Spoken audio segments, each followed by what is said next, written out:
NDA और India गठबंधन की एक और लड़ाई सामने देखने को मिलेगी जब उत्तर प्रदेश की 10 विधानसभा सीटों पर उपचुनाव होंगे।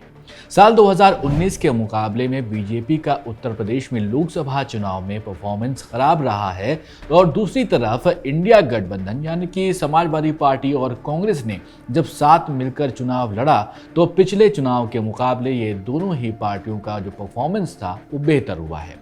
मुख्यमंत्री योगी आदित्यनाथ के हाथों में प्रदेश की कमान होने की वजह से सबसे ज्यादा जिम्मेदारी अब सीएम योगी आदित्यनाथ की बताई गई है। खबरें ये भी सामने आ रही हैं कि योगी आदित्यनाथ की मुलाकात दिल्ली में पीएम मोदी से भी जल्द होने वाली है। इससे पहले उत्तर प्रदेश के डिप्टी सीएम केशव प्रसाद मौर्य और योगी आदित्यनाथ के बीच सब कुछ ठीक नहीं होने जैसी खबरें भी सामने आ रही थी। अब इन सब के बीच उत्तर प्रदेश की वो कौन सी 10 सीटें हैं जहां पर उपचुनाव होना है और इन सीटों पर किस पार्टी का दबदबा है, समझते हैं इस वीडियो। मेरा नाम है सैयद सोबान, आप देख रहे हैं स्विच। जिन 10 सीटों पर उपचुनाव होने हैं उसमें 2022 विधानसभा चुनाव में 5 पर समाजवादी पार्टी, 3 पर बीजेपी, 1 सीट पर राष्ट्रीय लोकदल और 1 पर निषाद पार्टी ने जीत दर्ज की थी। इस वक्त एक सीट जीतने वाली राष्ट्रीय लोकदल यानी कि आरएलडी और निषाद पार्टी एनडीए का ही हिस्सा है। इस तरह से आप देखेंगे तो इंडिया गठबंधन और एनडीए दोनों के पास 5-5 सीटें हैं। 2022 में इनको यहां पर जीत मिली थी। जब लोकसभा चुनाव में कांग्रेस और समाजवादी पार्टी एक साथ चुनाव लड़ी थी तो ऐसे में ये भी खबर निकल कर आ रही थी सामने कि हो सकता है कि विधानसभा उपचुनाव में भी कांग्रेस और समाजवादी पार्टी एक साथ चुनाव लड़ सकते हैं और ऐसा लग भी रहा है कि अब वो साथ ही मिलकर चुनाव लड़ेंगे। अब ये समझना होगा कि किस सीट पर किसका पलड़ा भारी है। जिन सीटों पर उपचुनाव होने हैं उसमें कटेहरी, करहल, मिल्कीपुर, मीरापुर, गाजियाबाद, मझावा, सीसामऊ, खैर, फूलपुर और कुंदरकी शामिल हैं। अब एक एक करके इन सीटों को समझते हैं, क्या समीकरण यहाँ पर बनते हैं और पिछले चुनाव में यहाँ पे किसको जीत मिली थी। कटेहरी सीट पर समाजवादी पार्टी का दबदबा रहा है। ये सीट पूर्वांचल में है और यहाँ पर यादव और दलित वोटर्स का अच्छा खासा प्रभाव देखने को मिलता है। समाजवादी पार्टी के नेता लालजी वर्मा के अंबेडकर नगर से लोकसभा चुनाव लड़ने के बाद ये सीट खाली हुई है। साल 2012 में ये सीट समाजवादी पार्टी ने और 2017 में बीएसपी ने जीती थी। 2022 के चुनाव में यहाँ पर समाजवादी पार्टी ने कड़े मुकाबले में निषाद पार्टी को हराकर जीत हासिल की थी। इस सीट पर बहुजन समाज पार्टी ने 24% वोट हासिल किए थे और निषाद पार्टी को यहाँ पर उनका जो खेल था वो बिगड़ गया था और हालांकि जो जीत थी वो समाजवादी पार्टी की हुई थी। 2022 चुनाव की यहाँ पर हम बात कर रहे थे। अब बात करते हैं करहल सीट की। तो करहल सीट पर अखिलेश यादव विधायक थे यहाँ पर।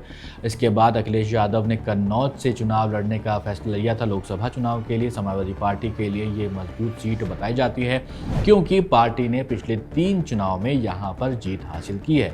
2022 में अखिलेश ने बड़े अंतर से इस सीट पर जीत दर्ज की थी। यहाँ पर यादव वोटर्स का अच्छा प्रभाव माना जाता है। मैनपुरी लोकसभा सीट के अंतर्गत ही जो करहल विधानसभा सीट है वो आती है। यह यादव परिवार की पुरानी सीट मानी जाती है। बीजेपी ने अपने चुनावी इतिहास में इस सीट पर कभी भी जीत दर्ज नहीं की है।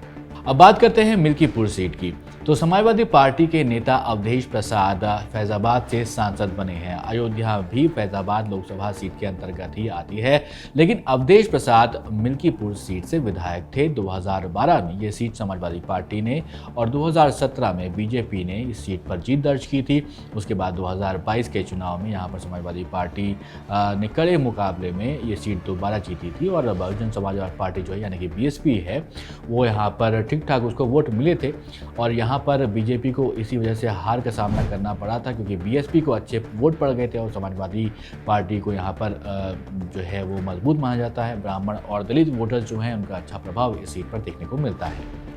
मीरपुर सीट की बात करें तो आरएलडी के चंदन चौहान जब संसद के चुनाव के लिए लड़े तो जीते भी और ये सीट खाली हुई। 2012 में ये सीट बहुजन समाज पार्टी और 2017 में बीजेपी ने इस सीट पर जीत दर्ज की थी। 2022 में आरएलडी ने यहाँ पर इस सीट पर जीत दर्ज की थी। इस सीट पर जाटों और मुसलमानों का अच्छा प्रभाव देखने को मिलता है।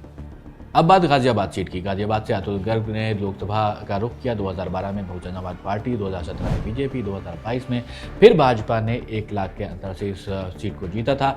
और यहाँ पर आपको बता दें कि बीजेपी की मजबूत पकड़ मानी जाती है। साथ साथ आपको ये भी बता दें कि यहाँ पर जो वोटर्स की संख्या है उसमें जाटों और वैश्यों का जो तादाद है, पॉपुलेशन है, वो ज़्यादा बताई जाती है। समाजवादी पार्टी ने इस सीट पर केवल एक बार ही चुनाव जीता है और वो भी 2004 की विधानसभा चुनाव।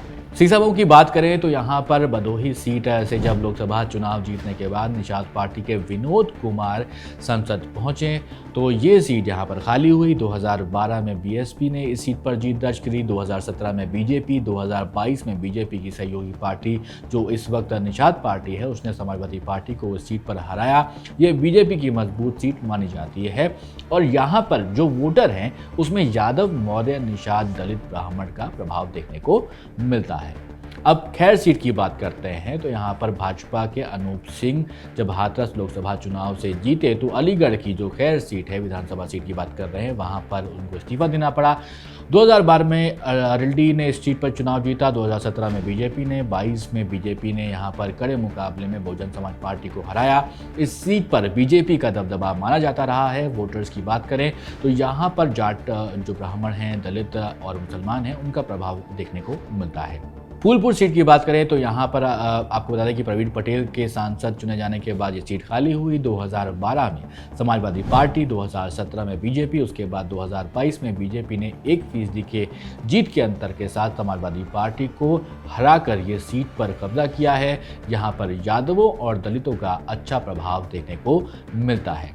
इसका मतलब यही हुआ कि आप यहाँ पर समझ सकते हैं कि समाजवादी पार्टी के लिए ये सीट को निकालना, यानी कि इस सीट को निकालना काफ़ी ज़्यादा आसान हो सकता है। कुंदर की सीट की बात करें तो संभल लोकसभा सीट से समाजवादी पार्टी के विधायक जिया उर रहमान ने 10% के अंतर से यहाँ पर जीत हासिल की थी। इसके बाद ये सीट खाली हुई। यहाँ पर समाजवादी पार्टी की अगर बात करें तो ये काफ़ी मजबूत नज़र आती है। समाजवादी पार्टी ने 2012, 17 और 22 जो पिछले 3 चुनाव हैं वहाँ पर सीट पर इस पर जीत दर्ज की थी। तो उत्तर प्रदेश की ये 10 जो सीटें हैं यहाँ पर उपचुनाव होने हैं। अब एक बार फिर लड़ाई होगी इंडिया गठबंधन वर्सेस एनडीए की। देखना होगा कि किसका पलड़ा भारी रहता है, क्योंकि परफॉर्मेंस बीजेपी की कहें या एनडीए की कहें लोकसभा चुनाव में अच्छी नहीं रही थी, लेकिन विधानसभा चुनाव में क्या कुछ रहता है ये देखने वाली बात होगी। आप कमेंट करके जरूर बताइएगा कि एनडीए या फिर इंडिया, उत्तर प्रदेश में इस बार उपचुनाव में कौन जीतने वाला है। ऐसे ही वीडियोस के लिए आप देखते रहिए स्विच।